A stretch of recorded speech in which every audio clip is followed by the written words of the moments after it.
This problem is about looking at the variances for flexible budgets and standard cost. The problem is about one company, but it is divided into 9 parts.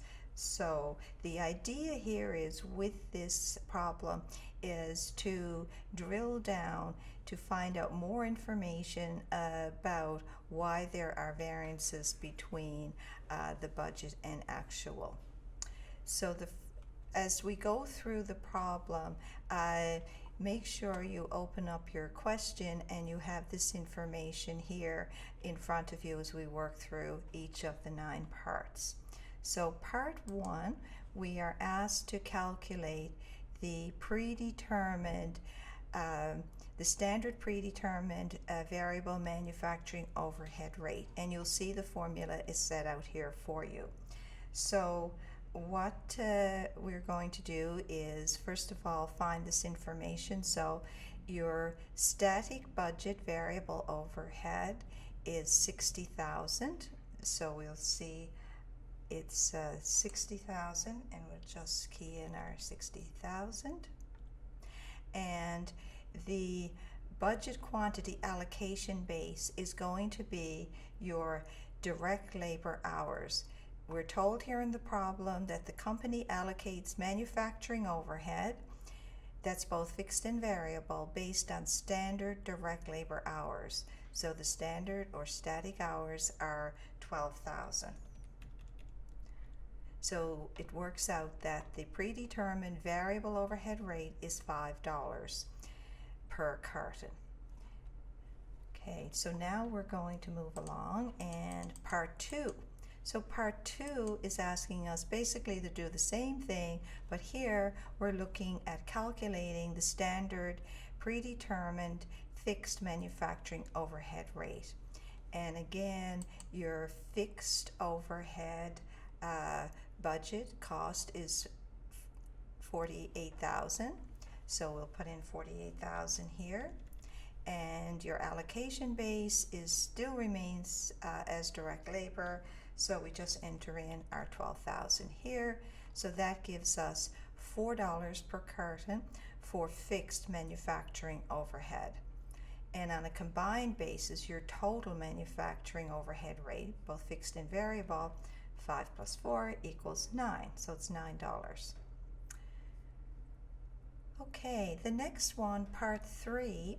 In part 3, what we are looking at here is calculating the standard cost per unit or per carton, including your materials, your labor, both your variable and your fixed overhead. So the objective here is to figure out how much each carton of protein powder should cost you to make. So here the standard quantity, so what we are told here in the problem is the standard quantity is 2 kilograms. So you'll see that up here. So the first lot of data, this is the standard, and the second lot down here is the actual. So the standard, what you expect it to use, in other words, is 2 kilograms of material. So we're just going to enter in our 2 kilograms of material, and we had expected the price of that to be $1. So the standard price or the expected price is $1 per kilogram. So we'll enter in our $1 down here. And this actually is not a dollar, this is an amount, so we'll just take away our dollar sign there. So that's 2 kilograms times $1, so $2 for your materials. Your direct labor, so we're told here the direct labor, what you're given is a quarter of an hour, so 0.25 hours per carton, and the rate is $12 an hour. In other words, that's the wage rate the workers are being paid. So we scroll down here, so we'll enter in our direct labor, which is 0.25, and the price or the rate is $12 per hour. So 0.25 times 12 will give you $3. Your manufacturing overhead, so because overhead is driven by your direct labor hours, the quantity is going to be 0.25, and we've already calculated above that it's the variable overhead rate is $5 per hour. And for fixed, again, the allocation base is going to be your direct labor, so it's the same number, 0.25, and that of $4, which equals 1. So the total standard cost per carton should be $7.25. So that includes your materials, your labor, and your overhead. But remember, overhead is simply an allocation. So that concludes part 3. Okay, now that we finished part 3, part 4 of this problem is actually comprised of 2 sections. Here we're looking at our direct materials price variance and our efficiency variance. So the price variance obviously means did we pay more or less than we had anticipated over and above the standard cost. And efficiency is talking about did you use too much direct materials in when you're making your protein, your carton of protein. So the first one we want to look at is our direct materials price variance. So what we have to do here is, first of all, we know that we manufactured 80,000 cartons.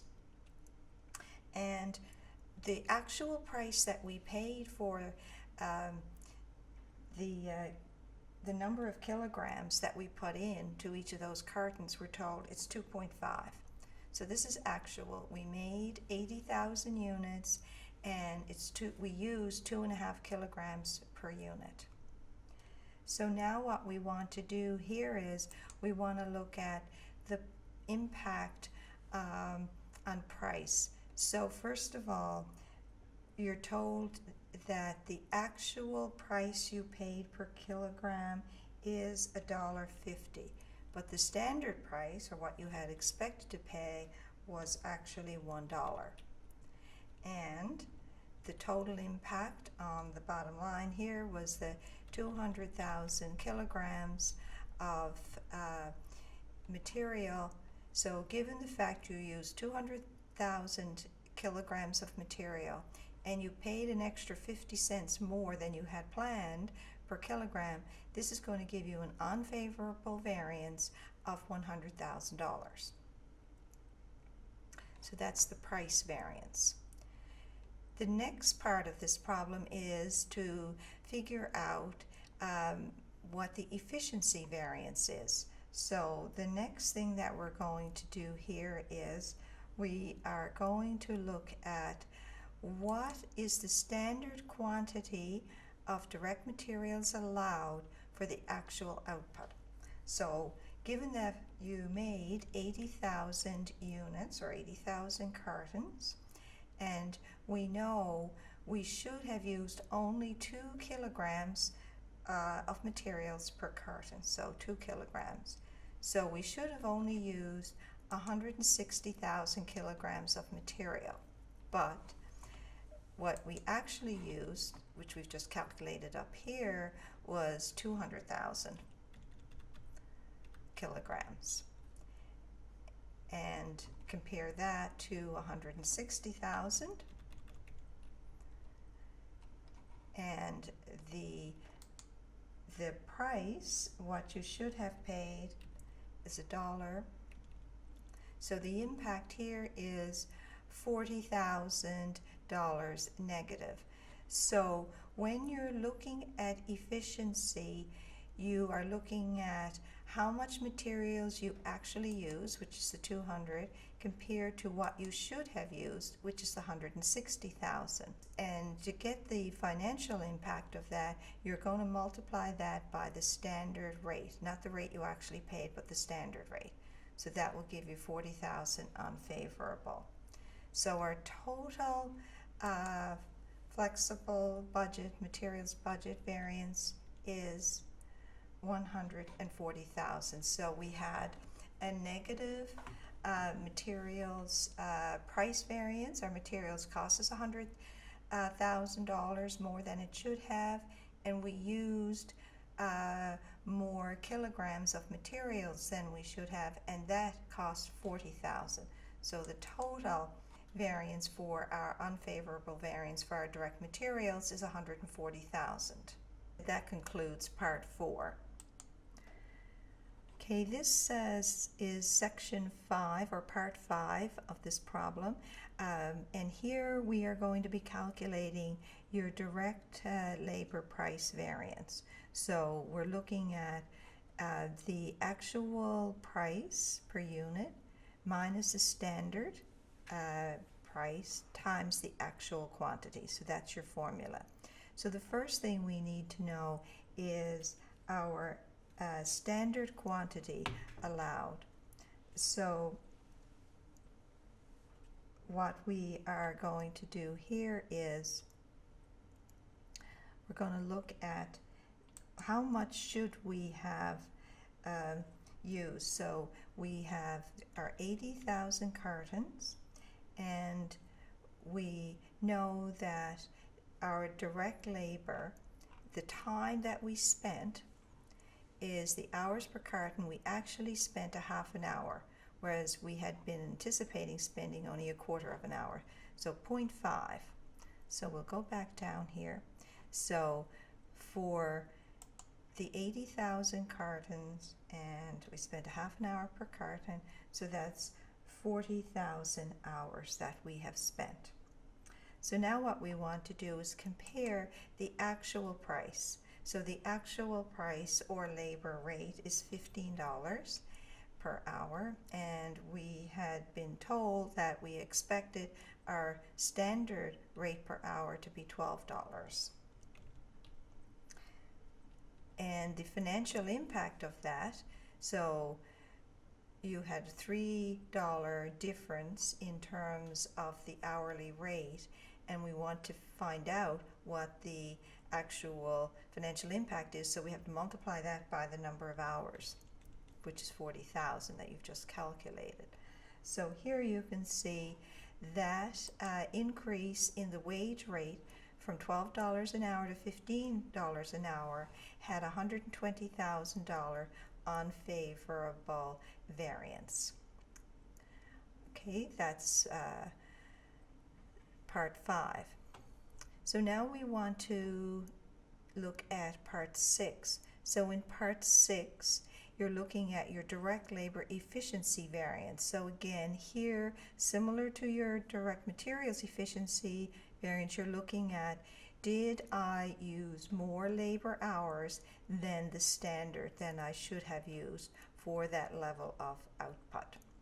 So what we want to identify here is the standard quantity of input allowed for the output. So we are making 80,000 cartons of protein powder, and what we had, our standard was a quarter of an hour, 0.25. So what we should have used in terms of the number of hours to make the 80,000 cartons should have been 20,000 hours. But of course that's not what happened. As we know from up here, our actual number of hours was 40,000. So we used 40,000 direct labor hours compared to the 20,000 that we should have used. And you're going to multiply that by the standard labor rate. So the impact of that is 240,000 unfavorable variance. So to sum it all up here, you had a direct labor price variance, 120,000 unfavorable in terms the increase in the wage rate cost 120,000. And the increase in terms of the number of hours of labor, that cost 240,000. So the total variance is $360,000 unfavorable. Okay, that concludes part 6. This is part 7 of this problem, and the next variance we're going to look at is our total overhead variance. So here you're simply going to identify the totals. So you can, when you look at the information that you're given, your actual variable overhead is $60,000 and your fixed actual overhead is $30,000. So the total of your actual overhead is $90,000. So now what we want to do is figure out how much overhead you should have incurred for the actual output. So the actual output is our 80,000 cartons of protein powder, and we know we should have spent a quarter of an hour, or 0.25, making each carton. So what we should have used was 20,000 hours. So when you look at what you should have used in terms of what you would allocate, you take your 20,000 hours and the total overhead, fixed and variable, as we've calculated previously, is $9 per unit, so that's 180,000. So here, for the first time, we're actually seeing a favorable variance. So our actual overhead was 90,000. The expected, based on the standard allocation, was 180, so we spent only half. So we have a $90,000 favorable variance. Now the next one we're going to look at, we're going to break down the overhead into its components. So in part 8, we are asked here to calculate flexible overhead budget variance. So what we want to do here is we want to calculate, first of all, what is the variable portion of the flexible budget. So we know we have our 80,000 cartons, and we know they should have used 0.25 in terms of labor, because labor is the allocation base, and our variable overhead rate is $5 per unit. So that would give you $100,000 in terms of what the variable overhead should be. So now we are going to go and identify here our actual overhead costs. So it's 60,000 plus our 30,000, and that will give you your 90,000 in actuals. And then for the actual output achieved, what should the overhead actually be? So here we know from what we were given up here at the beginning, our static budget fixed cost is 48,000. So we'll input our 48,000 right here, and we know, so that's for our fixed costs, and our variable that we have just calculated is 100,000. So what we have here is a favorable variance of 58,000. So our actual overhead came in at 90,000 in total, but we would expect, based on our standard cost, to have incurred 148,000. So favorable variance here, $58,000. And finally, we want to look at the impact of the production volume variance. So the fact that we produced more than we had thought, we're going to look at the impact of that. So here, the flexible budget, what you would expect for your fixed costs, which is the 48,000, and what you actually would have allocated is the 180,000, which we've just calculated. So that's going to give you another favorable variance of $32,000. So what we've done here, we know the total variance is 90,000. We have broken this down into the two components. So 58,000 plus 32,000 equals your 90,000.